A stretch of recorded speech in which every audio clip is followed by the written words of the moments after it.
Hey everyone, it's Julia over at the blog farmhouseharvest.net. Today I have a lot to do. I have a ton of stuff for chicken vegetable soup that I want to get canned, and then I have a huge harvest of banana peppers, some bell peppers, some jalapeno peppers, a huge bucket of tomatoes that I need to process. So I will also be making a zesty salsa with that because that's the only recipe I can find that has a ton of peppers. I usually use this knife I got at Walmart. I have a sharpener that I use for it, and it does pretty good right now, but you've probably seen a lot of videos where I'm struggling to cut something because it needs to be sharpened, or I'm using a dollar knife. So these guys were super sweet and sent me a knife set. So I guess they saw that I needed it. So I'm just unboxing that today with you guys. Comes in this really nice wooden box, bee fonder, as in bee fonder of your kitchen. So that's kind of cute. And then you just open it up, and it's got some padding in there. And this is a four knife set, so got a little paring knife, and then some bigger knives. Let's see what we got here. Bread knife, big serrated bread knife, and go a chopping knife. So I will be using that today for salsa, and another big chef's knife. I've never used a knife like this before, but I will try. All right, let's try this knife out. Oh, that was nice. Definitely nice and sharp.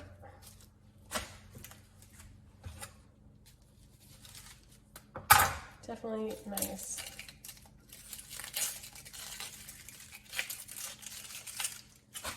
Okay, so for the big chopping today, I'm going to be using my Ninja food processor because this is a lot of onions to cut, and they make my eyes water so bad.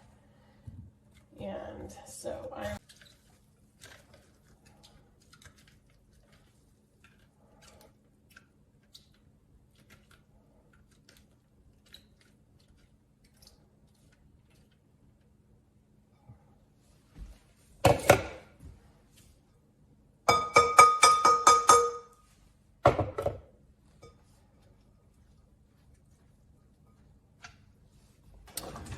next we will be doing our peppers. I'm not even going to wash the Ninja out. Okay, so I'm going to start today with doing the chicken soup. We're going to can pints of chicken soup. This is a Presto canner. I will link it below. It does 10 pints at a time of chicken vegetable soup. And so I'm going to start with my chicken breast. I'm going to cut it up. I'm going to throw it into my pan right here with some avocado oil, brown it up real good with salt and pepper, and then I've got all the ingredients cut up and ready to go in bowls to assemble the jars. My jars are also washed and sanitized with those lids. So then at that point it will just be an assembly line. We'll get it all put together and put in the canner. I am going to cut off the extra fat because you don't really want that in your soup anyways. And any little tendons, take those out. Oops, this knife is pretty nice actually. And I'm not telling you this just because they sent me free knives, but you know, someone who hasn't spent money on knives. I was talking to my sisters about it this morning. I really haven't bought knives since I got married, except for when my daughter went to college. I let her take a lot of my old stuff, and I bought one package of cheap knives. Gosh, I don't even know how much they spent. They were like all different colors. Got them, and they didn't stay sharp for, well, they were probably sharp for maybe a year. So it's nice to have a sharp knife again. Makes everything a lot easier.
I have this fresh thyme from the garden, so I'm just gonna go ahead and destem this and then use this also in our canned chicken soup.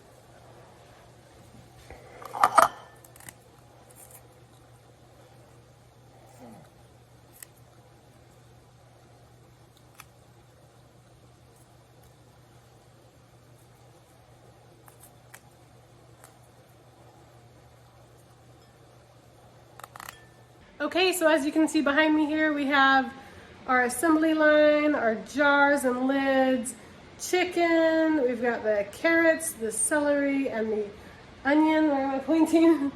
The onion over here.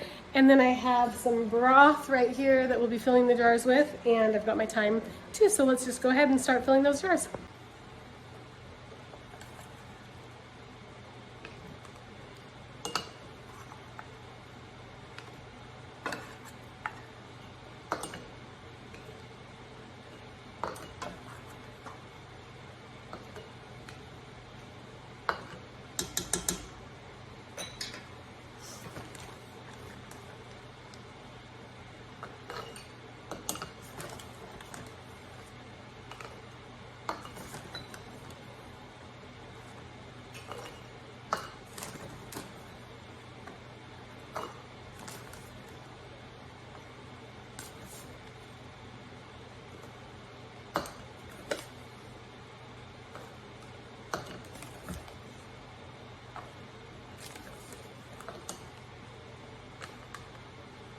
And then the onion. Where's my onion? Fourth a cup of onion.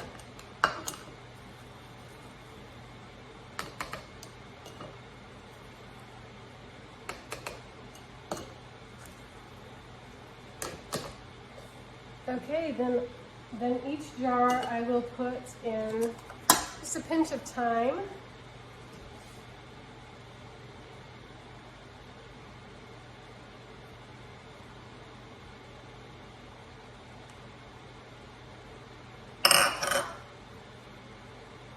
You can add more, you can fill these up if you want to, you can always add more,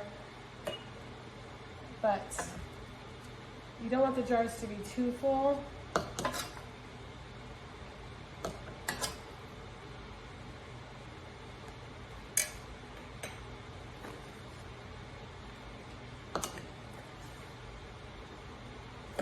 You can have really pretty layers in there, but you just don't want it to be too full because you need to add your broth and have it be able to seal correctly. Okay, so now we've got really pretty layers of chicken, and then the carrots, celery, onion, a little bit more on top. And then we'll go ahead and fill these jars with broth. So,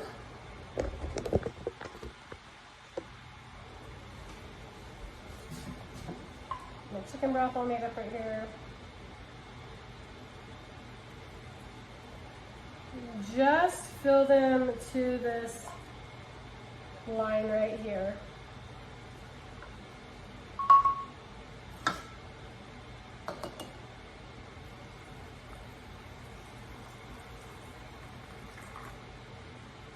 You could also use water or bone broth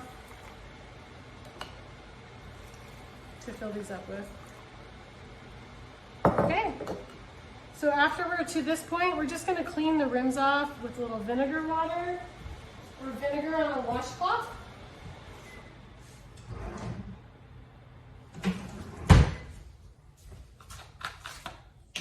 To make sure that they're clean. So just go around them real quick with make sure they're nice and clean, and then we'll add our lids.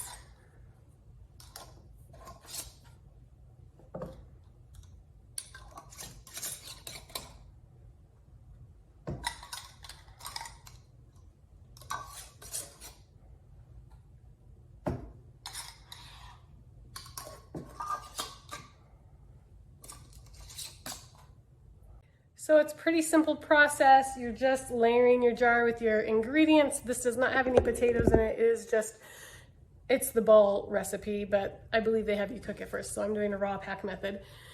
And it's just the cooked chicken breast, the carrots, onion, and celery, and broth, and that's it with thyme.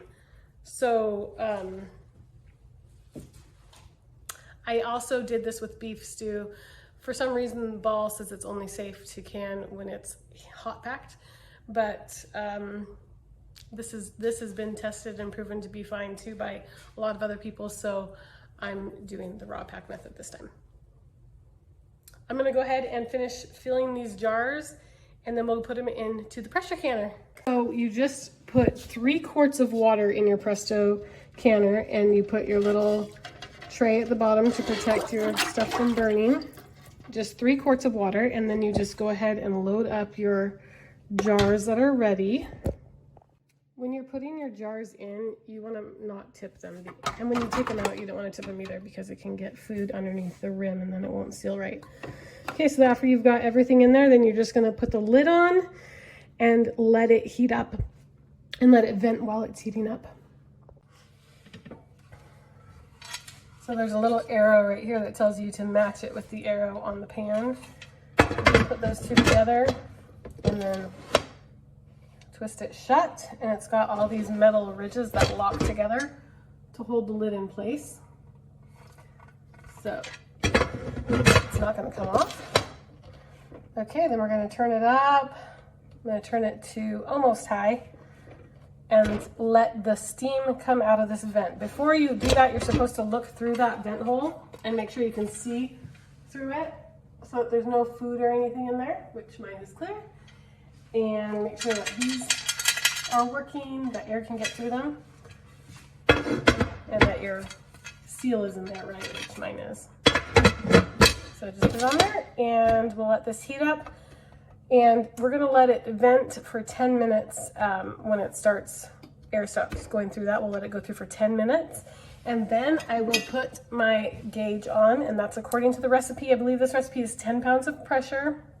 So each one of these rings is 5 pounds. This is 5 pounds of pressure. That's 10 pounds of pressure. That's 15 pounds of pressure, but we're just gonna do 10 pounds of pressure, I believe, for this recipe. I'll double check it. And after this has been venting steam for 10 minutes, we'll put this on. And it will stay on until this little button right here pops up.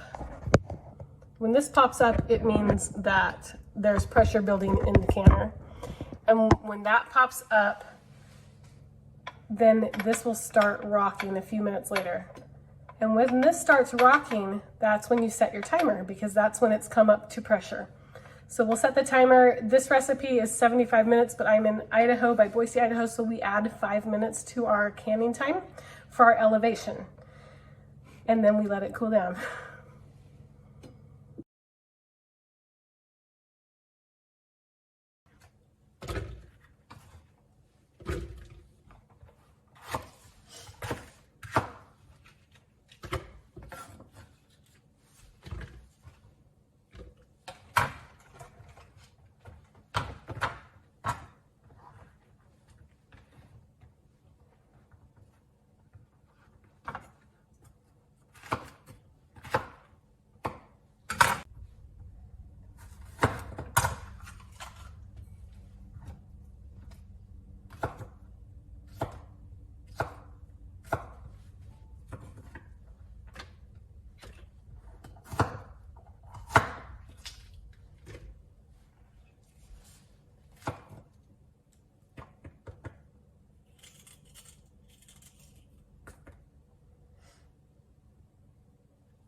Okay, sorry it's a little loud in here. The pressure canner is going with our chicken soup, and I'm just going to try this Victory, the Victorio strainer here, and with my tomatoes, we need 10 cups of tomatoes. So hopefully it will peel it and core it and then just give us a nice tomato paste. Let's give it a try.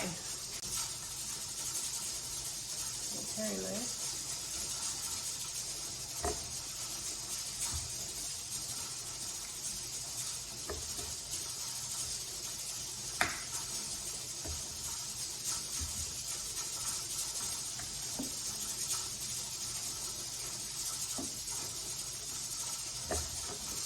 All right, try this out.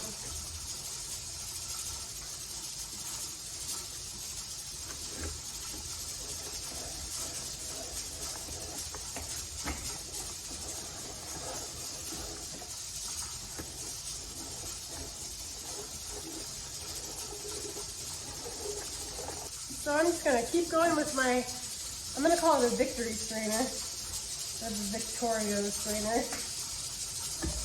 Load it up. I think my mom had one of these when I was little. I remember her having something like this that she made applesauce with. And I always wanted to help her. She wouldn't let me. And I have it on my own. 10 cups of tomatoes. So 1, 2, 10 cups of tomatoes in here, 5 cups of sweet peppers, 2.5 cups of the bell pepper / jalapeno peppers. And now I'm going to add, it calls for 3 cloves of garlic. I'm going to do 3 teaspoons of the already chopped garlic, 1 1/4 cups of vinegar, and then just 1 tablespoon of salt.